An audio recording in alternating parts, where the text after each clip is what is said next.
Class 8 math NCERT CBSE book से exercise 12.1 का question number third पे आ गया। थर्ड में क्या है कि हमको वैल्यू फाइंड आउट, वैल्यू पूरा का पूरा वैल्यू, इसमें कहीं पावर के रूप में, एक्सपोनेंट के रूप में, पॉजिटिव एक्सपोनेंट, ऐसा कुछ नहीं लिखना है, टोटल वैल्यू हमको फाइंड आउट करने का है। ठीक है, तो पहला क्वेश्चन क्या है, 3 raised to the power 0 plus 4 raised to the power -1 और ब्रैकेट के बाद 2 raised to the power 2 multiply में है। इसमें हमको खास ये बात देखने का होता है कि कहीं कुछ प्लस में तो नहीं है। यदि कोई भी नंबर, एक्सपोनेंट का कोई भी वैल्यू आपस में प्लस के साथ में दिया हुआ है, माइनस के साथ में दिया हुआ है, तो गलती से भी जितने फॉर्मूले आपको मालूम है सब फॉर्मूले इसमें यूज़ मत कर दीजिएगा, नहीं तो पूरा का पूरा गलत हो जाएगा। अभी हमारा वैल्यू हमको मालूम है a⁻m इंटू a⁻n = a⁻m+n होता है। पर इसका मतलब ये नहीं कि ये a⁻m प्लस a⁻n है तो भी ये होगा, ये ऐसा नहीं होगा। प्लस में मतलब ये पूरी तरह से गलत हो जाएगा, पूरा का पूरा आंसर आपका गलत हो जाएगा। इसलिए इन चीज़ों का खास ध्यान दीजिएगा कि कहीं कहीं प्लस में आ गया हो एक्सपोनेंट के क्वेश्चन में, तो सावधानी, पहले ही सावधानी आप रख लीजिएगा, क्योंकि सारे के सारे कॉन्सेप्ट आपके दिमाग में बैठे हुए हैं कि a m सीधा a हो जाता है, am+n हो जाता है, वो सब बैठे हुए हैं और सीधा आप प्लस को ध्यान देंगे नहीं और सीधा सीधा आप सॉल्व कर देंगे। ठीक है, तो ये गलती मत कीजिएगा। ठीक है, खास में बता दिया। अब यहाँ क्या 3 raised to the power 0 है, तो 3 raised to the power 0 का वैल्यू 1 होता है। किसी भी raised to the power 0 है तो किसी के भी raised to the power 0 है तो वैल्यू 1 होना ही होना है। ठीक है, तो 1 हो गया plus 4 raised to the power -1। ठीक है, सेम टू सेम लिख दिया, खाली इसको सॉल्व किया। ठीक है, कोई फॉर्मूला लगाया नहीं, सिर्फ इसको सॉल्व किया और 4 raised to the power -1 रख दिया into 2 raised to the power 2, क्योंकि कोई भी वैल्यू के raised to the power 0 होगा तो वैल्यू 1 हो ही जाएगा। ठीक है, अब 4 raised to the power -1 है तो वैल्यू क्या हो जाएगा, 1/4 है। ठीक है, सिंगल जो है उन सिंगल्स को तो हम सॉल्व कर ही सकते हैं। ठीक है, जो आपस में जैसे a⁻m इंटू a⁻n का फॉर्मूला है, इन सब फॉर्मूला नहीं रख सकते हैं, लेकिन a⁻m यदि गलती से आया तो 1/m वो तो लिख सकते हैं, उसमें तो प्लस का कोई इफेक्ट रहेगा नहीं। तो इसको अलग से हमने इसको सॉल्व कर दिया, इसको अलग से सॉल्व करते हैं, 4 -1 है तो 1/4 कर दिए। ठीक है, 1 + 1/4 into 2 raised to the power 2, 4 raised to the power -1, a⁻m का 1/a होता ही है, इस हिसाब से हमने किया। ठीक है, अब क्या हुआ, 1 + 1/4 को सॉल्व कीजिए, क्या हो जाएगा, तो 4 और 1 का एलसीएम 4 हो जाएगा। 1 4 जा 4, 4 1 जा 4, 4 + 1, ठीक है, into 2 raised to the power 2, ये वैल्यू आ जाएगा। अब इसका 4 + 1 कितना, 5 हो गया, 5/4 इंटू 4 हो गया, 4 से 4 कट गया, वैल्यू क्या आ गया, 5 आ गया। ठीक है, कहीं ये सारे फॉर्मूले हमारा यूज़ नहीं हुआ, सिंगल वाला जितना फॉर्मूला था वही सब हमने यूज़ किया। ठीक है, तो फर्स्ट आपका सॉल्व हो गया। सेकंड क्या है, सेकंड है 2 raised to the power -1 into 4 raised to the power -1 और divide by 2 raised to the power 2। यहाँ पे मल्टीप्लाई है और यहाँ पे डिवाइड है। ठीक है, यानी सारा मल्टीप्लाई डिवाइड से है, इसलिए सारे के सारे फॉर्मूले इसमें यूज़ हो जाएंगे। ठीक है, तो क्या है, यहाँ भी -1 पावर में है, यहाँ भी पावर में -1 है, तो -1 जो है क्या हो जाएगा, ये बेस वैल्यू दोनों का अलग है तो क्या हो जाएगा, AB, ठीक है, 2 × 4 raised to the power -1 हो जाएगा, क्योंकि हम जानते हैं AM और BM हो तो टोटल AB का होल टू पावर m हो जाता है, वो हम जानते ही है। ठीक है, डिवाइड जो था 2 raised to the power -2 उसको तो उसके जगह में लिख ही दिया। ठीक है, उसको तो कुछ चेंजेस किया नहीं। अब 2 को तो 2 हमने लिखा 2 raised to the power 1 के रूप में लिख सकते हैं, क्योंकि 1 से कोई इफेक्ट होता नहीं है। लेकिन 4 जो है वो क्या हो जाएगा, 2 raised to the power 2 हो जाएगा। 2 × 2 क्या होता है, 4 होता है, 2 raised to the power 2 के रूप में हम इसको लिख सकते हैं। अब आपको समझना होगा कि ये हम कौन से फॉर्मूले के हिसाब से इसको हम सॉल्व कर सकते हैं। ठीक है, किसी को भी सॉल्व करना है तो किस फॉर्मूले के हिसाब से सॉल्व कर सकते हैं, कैसे फॉर्मूले में उसको लेके आ सकते हैं और फिर सॉल्व कर सकते हैं। ठीक है, क्योंकि हम पढ़ ही रहे हैं एक्सपोनेंट को, तो यहाँ 2⁻1 हो गया, यहाँ 2⁻2 हो गया, होल रेस टू पावर -1 है ही है और 2⁻2 अपने जगह में है ही है। ठीक है, अब क्या हो जाएगा, यहाँ भी 2 यहाँ भी 2, बेस वैल्यू सेम है, एक्सपोनेंट वैल्यू अलग अलग है, तो क्या हो जाएगा, एक्सपोनेंट आपस में प्लस हो जाएगा, यानी 1 + 2 हो जाएगा। बाहर में -1 है, बाहर में -1 को हमने होल टू पावर -1 जो है उसको हमने कुछ नहीं किया। ठीक है, क्यों, क्या होता है, क्यों ये हुआ, 2⁻1 + 2 क्यों हुआ, क्योंकि am × an क्या होता है, am + n होता ही है। ठीक है, तो ये वजह भी साथ साथ में लिखे जा रहे हैं। ठीक है, अब क्या होगा, 2⁻3 2 और 1 3 हो गया और whole raise to power -1 divide by 2⁻2। ठीक है, ये सिर्फ सॉल्व किए, 1 और 2 को 3 कर दिए। ठीक है, अब देखिए a⁻m और whole raise to power n हो तो am × n हो जाता है, तो वो भी 3 × -1 हो जाएगा। ठीक है, तो 2 3 × -1 हो गया, इसको तो सेम टू सेम वहीं पे लिखिए, वहाँ तो कुछ चेंज किया नहीं। ठीक है, तो 3 × -1 क्या होता है, ये उसका कारण भी लिख दिए। ठीक है, तो क्या होता है, 2⁻³ हो जाएगा डिवाइड बाय 2⁻2। यहाँ भी 2 है, यहाँ भी 2 है, बेस वैल्यू सेम है और एक्सपोनेंट वैल्यू अलग अलग है, तो क्या हो जाएगा, 2m - n यानी -3 -2 हो जाएगा।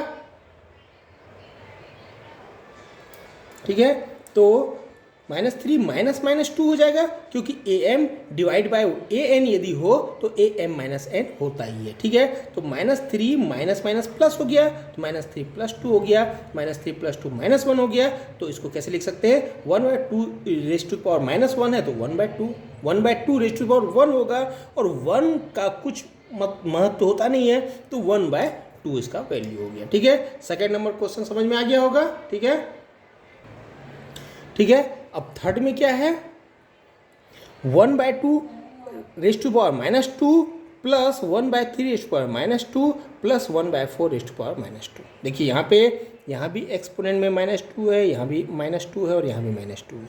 ठीक है, तो यदि एक्सपोनेंट का वैल्यू यदि सेम हो, बेस वैल्यू अलग हो, तो फॉर्मूला लग सकता है, लेकिन यहाँ पे प्लस है, इसका आप ध्यान दीजिएगा, कहीं ऐसा ना हो कि प्लस में भी वही सब फॉर्मूला आप लगा दीजिएगा, तो प्लस में वो सारे फॉर्मूले नहीं लगते हैं, सिंगल वाले फॉर्मूले लग जाएंगे। तो उसमें क्या हो जाएगा, 1/2 -2 है, रेस टू पावर -2 है, तो माइनस क्या होगा, 1 के रूप में लेंगे प्लस में हो जाएगा, तो 1/2 होल टू पावर 2 हो जाएगा।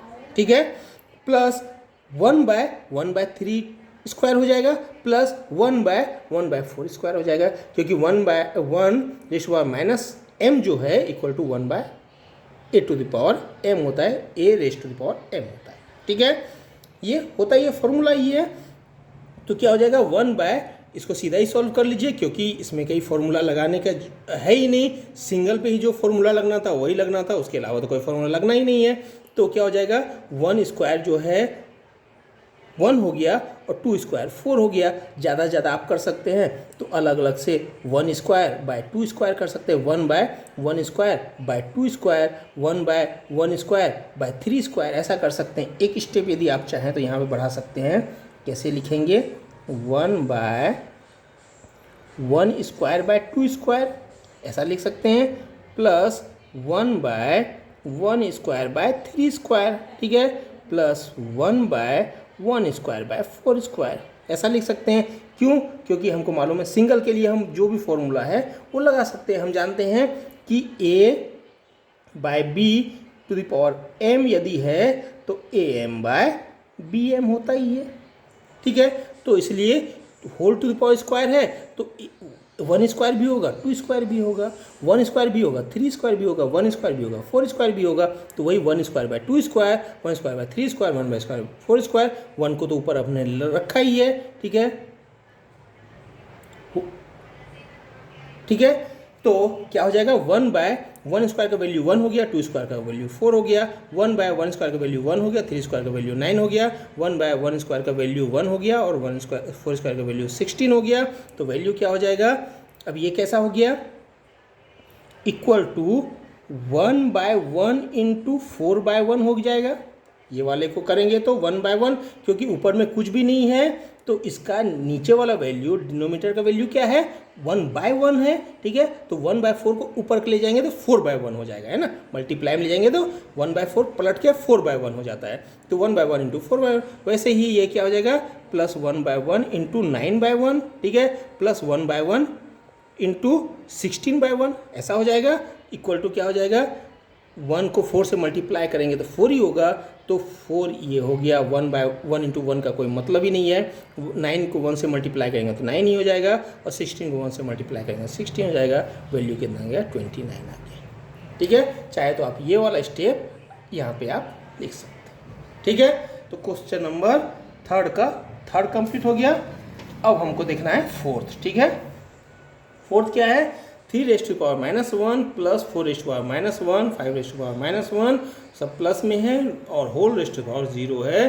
तो इसको हमको निकालना है। तो निकालने के लिए सीधा सीधा फॉर्मूला यही है, चाहे अंदर में कितना भी अंक हो, प्लस में हो, माइनस में हो, मल्टीप्लाई में हो, डिवाइड में हो, टोटल होल के रेस्ट टू द पावर में यदि 0 आ गया तो वैल्यू 1 होना ही होना है, इसको कोई रोक नहीं सकता, ठीक है। सीधा आप आंसर 1 लिख देंगे तो भी आपका सही हो जाएगा, ठीक है। लेकिन थोड़ा हम इसको कैलकुलेट कर लेते हैं तो ठीक रहेगा, ठीक है।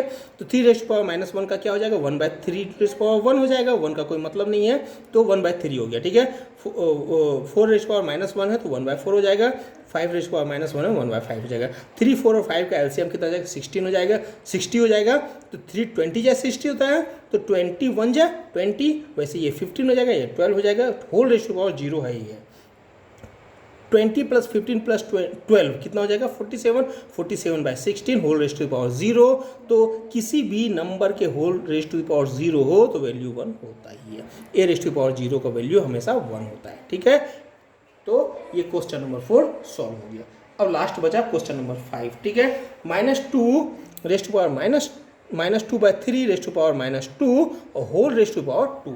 तो क्या होगा, इसका फॉर्मूला क्या लग जाएगा, ये दोनों का आपस में मल्टीप्लाई हो जाएगा। यदि am और होल टू पावर n है तो amn, आपको मालूम है am है, होल टू पावर n है तो m पावर का पावर से मल्टीप्लाई हो जाता है तो mn हो जाता है। तो -2 इंटू 2 हो जाएगा, तो -2/3 होल टू पावर क्या हो जाएगा, -4 हो जाएगा।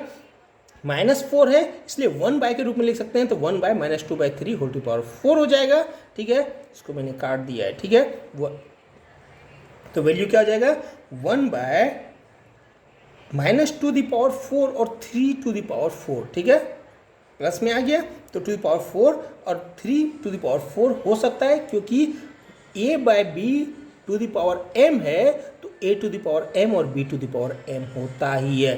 तो 2 बाय क्या हो जाएगा, -2/3 का होल टू द पावर 4 है तो -2⁴ हो जाएगा और 3⁴ हो जाएगा।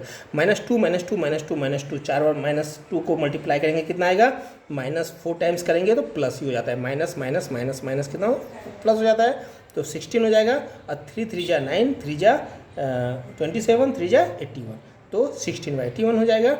तो ये जो है ऊपर जाके 18/61, 1 इंटू 18/61 यानी 18/61 ही बचेगा। तो क्वेश्चन नंबर 5 आपका कंप्लीट हो गया। क्वेश्चन नंबर 3 का 5th नंबर कंप्लीट हो गया, ठीक है।